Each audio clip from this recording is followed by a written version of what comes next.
নিকট মোনাজাত করো, আস্তাজিব লাকুম, আমি তোমাদের দোয়ার, আমি তোমাদের ফরিয়াদের সাড়া দিয়ে থাকি, জবাব দিয়ে থাকি। সুবহানাল্লাহ।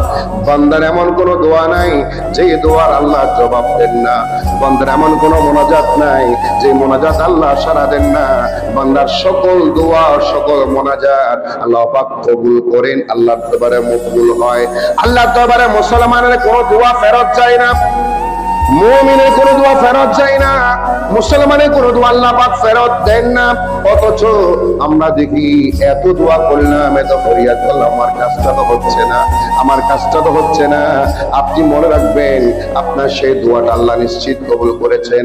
যার অন্তরে জর্রা পরিমাণ ঈমান থাকবে, জর্রা পরিমাণ মুমিন হবে, ওই মানুষের দোয়া আল্লাহ ফেরত দেন না, ফেরত দেন না, দোয়া কবুল করেন। সুবহানাল্লাহ বলেন। এই জন্য আল্লাহ বলেছেন, উদুনি, তোমরা দোয়া করো আমার নিকট, আস্তাজিব লাকুম, আমি দোয়া কবুল করব।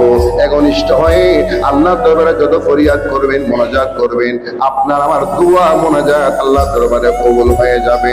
জোরে বলুন সুবহানাল্লাহ।